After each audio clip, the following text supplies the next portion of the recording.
Renato Prado, boa noite, Nicola. Notícias boas do São Paulo essa semana, Renatão. A principal informação do São Paulo hoje é polêmica.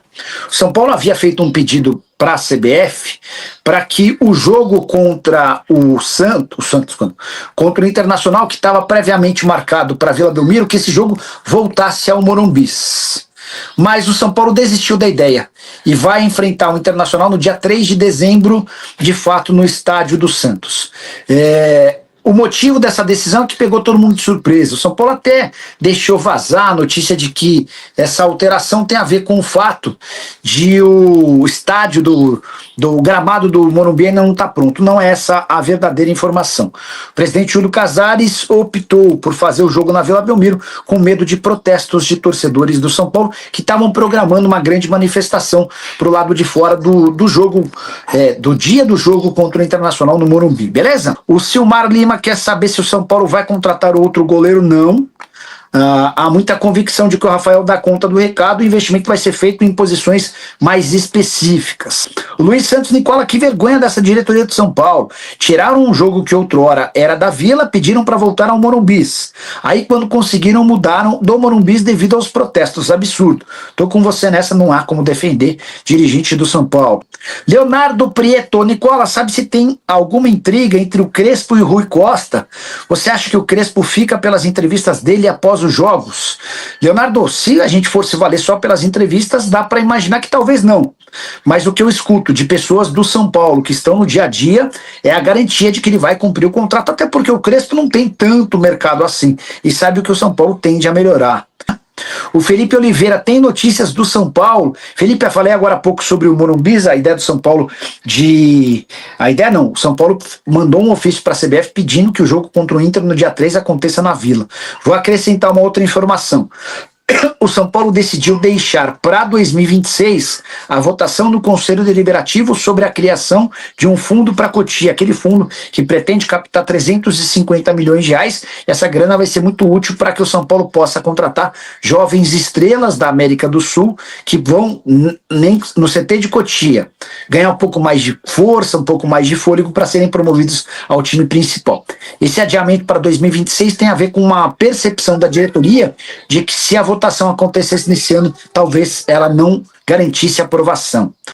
O Erivan Alencar, Nicola, você sabe se a dívida do São Paulo diminuiu? Em que pé está isso? Diminuiu sim, Erivan. A dívida do São Paulo na virada do ano era de 958 milhões de reais. Tá? Por conta do FDIC, por conta de alguns outros movimentos feitos pelo São Paulo, o Tricolor conseguiu reduzir a sua dívida. Estou até tentando pegar os valores exatos da dívida do São Paulo, mas ela até, FDIC,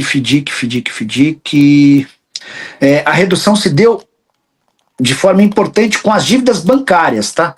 Dívidas bancárias. Deixa eu ver o que aparece aqui nas minhas anotações. Aqui, vamos lá. Números precisos e corretos. São Paulo tinha, na virada de 24 para 25, uma dívida de 968 milhões de reais.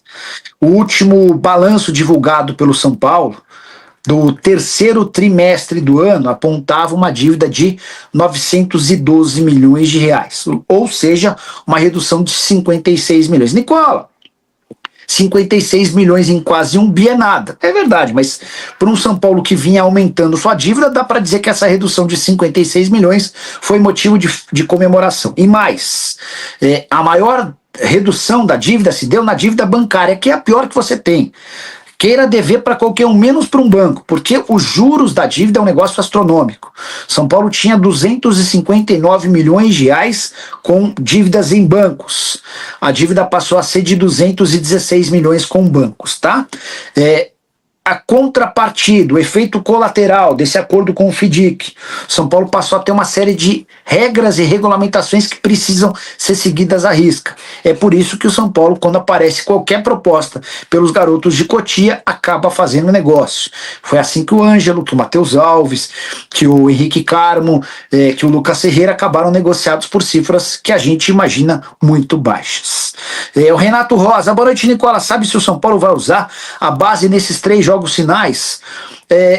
O Crespo não é um cara avesso à base. Pelo contrário, ele gosta de dar chance para os moleques. Alguns meninos que estavam no sub-20, vice-campeão paulista, derrota para o Santos nos pênaltis, já foram integrados de forma definitiva para o time principal. Então a tendência é que eles ganhem minutos, tá? Mas não dá para dizer que o Crespo vai colocar toda a responsabilidade neles. Tá? O Luiz TKN Vila Zero, essa diretoria do São Paulo não merece receber o torcedor. Hashtag Vila Zero como protesto que o torcedor de São Paulo não vá ao estádio. Roberto Queiroz. Robertão, acabei de falar, abri a live, se você voltar um pouquinho aí, você vai me ouvir falando que o Casares errou muito ao mandar a partida contra o Internacional na Vila Belmiro. Não tem cabimento. Você tem o Morumbi à sua disposição e vai jogar na Vila Belmiro por causa de protestos. Não tem nenhuma lógica. Decisão extremamente equivocada. Até porque o São Paulo precisa de pontos. E jogar no Morumbi é muito mais negócio que jogar na Vila Belmiro. Enfim, mas se você voltar um pouquinho aí, a rebobinar a fita, ou assistir a live desde o começo, você vai ouvir eu falando isso, tá bom? O Vic FR21, Nicola, como é que tá a questão do Marinax no São Paulo? Até parece cortina de fumaça. Toda hora aparece uma notícia sobre e depois mais nada. Eu até falei na live de hoje, mas não custa repetir na audiência rotativa do YouTube. O São Paulo adiou a votação dentro do Conselho Deliberativo para aprovação desse fundo de Cotia que vai captar 350 milhões de reais, entre os 350 milhões de dinheiro do Marinax. E essa decisão de adiar para 2026 a votação diz respeito à preocupação que existe dentro do São Paulo de que o fundo não seja aprovado. O pessoal da oposição está se movimentando para rejeitar. Então, para não ter essa conta rejeitada, o São Paulo hoje decidiu adiar essa votação. O Kelber Paiva tá perguntando se o Gabigol fica ou sai. Kelber, tudo indica que sai. E é natural que saia, até porque ele tá muito incomodado com o fato de não jogar. Ô, Matheus, vem cá um pouquinho, cara. Fala aí pros meus amigos, cara. O Domingos Gonçalves da Silva, membro do canal do Nicola há um tempo. Boa noite, Nicola. Alguma novidade dos jogadores machucados do São Paulo?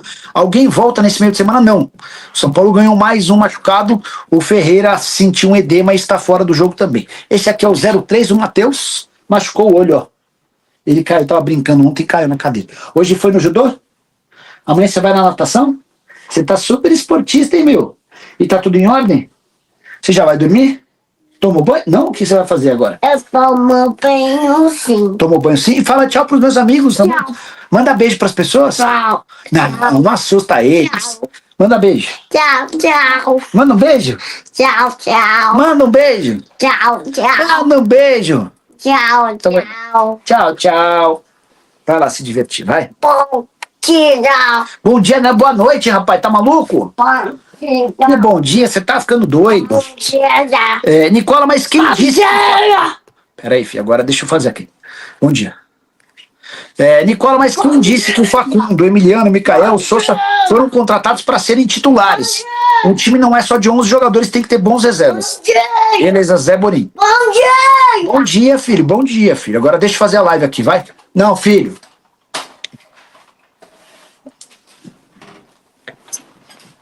Vamos lá.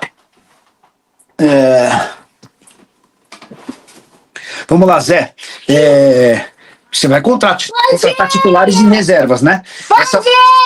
Essa é uma realidade. Só que quando você contrata alguém por 90 milhões de reais, você contrata esse cara com a expectativa de que esse cara seja muito mais titular do que reserva.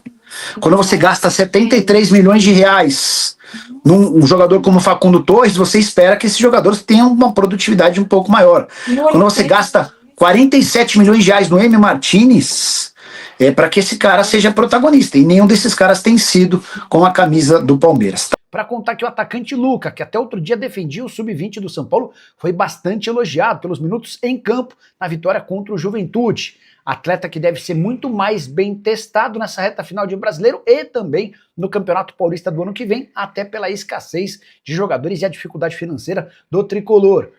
E Hulk já tem uma primeira proposta do futebol brasileiro para deixar o Atlético Mineiro.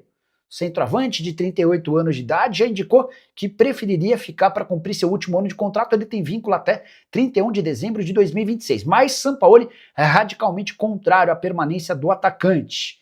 Acionistas do Galo também têm se mostrado favoráveis à saída de forma antecipada. Tudo por conta da economia de 2 milhões de reais por mês, além da queda técnica. Vale a lembrança de que o Hulk perdeu num dos pênaltis na decisão contra o Lanús, que resultou no vice-campeonato na Sul-Americana. Já são 9 pênaltis perdidos em confrontos eliminatórios com a camisa do Atlético. E a primeira oferta feita ao Hulk é do Grêmio. A nova diretoria, liderada pelo presidente Odorico Roman, já entrou em contato, demonstrando o projeto para a contratação do jogador.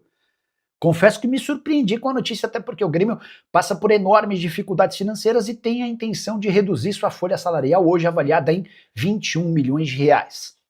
Pergunta que eu deixo para você. Hulk caberia no seu clube do coração? Já usa o espaço para comentário e registra o que você pensa, beleza? Alvo de São Paulo e Corinthians na última janela de transferências, Pedro Rocha está de saída do Remo. O artilheiro da segunda divisão decidiu não renovar seu contrato com a equipe que acaba de garantir promoção para a Série A. E dá para dizer que o Pedro Rocha está super valorizado. Artilheiro com 15 gols, 2 a mais do que Kleber do Avaí e Carlão da Ferroviária, o Pedro Rocha ainda deu 8 assistências, tornando-se assim o segundo maior garçom. Se você somar os 15 gols e as 8 assistências, essas 23 participações fizeram dele o principal destaque da segunda divisão na temporada de 2025. Também por isso Pedro Rocha tem sido bastante assediado. Times da Malásia, Indonésia, Tailândia e Israel já procuraram para fazer oferta, mas para todos a resposta foi a mesma. Pedro Rocha decidiu que quer jogar em uma equipe grande da Série A. Atleta que já viveu bons momentos, como por exemplo com a camisa do Grêmio, mas que vinha de uma temporada praticamente inteira de lesão, até a recuperação e o grande ano com a camisa do Remo. Só para registrar, lembrar que o atleta só não deixou o Remo para jogar no São Paulo e no Corinthians na última janela de transferências, porque o Remo pediu 3 milhões de reais para liberá-lo. Quantia considerada muito alta para alguém que vivia as últimas semanas do seu contrato. Foi um grande acerto do Remo, porque o Pedro Rocha foi absolutamente decisivo, inclusive no último jogo, na vitória de virada contra o Goiás com 1 gol e 2 assistências do empresário do Pedro Rocha, Hamilton Bernard. Rapaziada, nós está aqui com mais um giro de notícias do São Paulo, atualizações do Tricolor Paulista com alguns cortes aí da live do Nicola, trazendo algumas informações para te manter sempre muito atualizado. Gostaria de pedir a você que ficou até aqui, fortalece com like, se inscreva no canal, ativa o sino das notificações para você não perder nenhum conteúdo, fechou? Um forte abraço, tamo junto e até o próximo vídeo, valeu tropa, fui!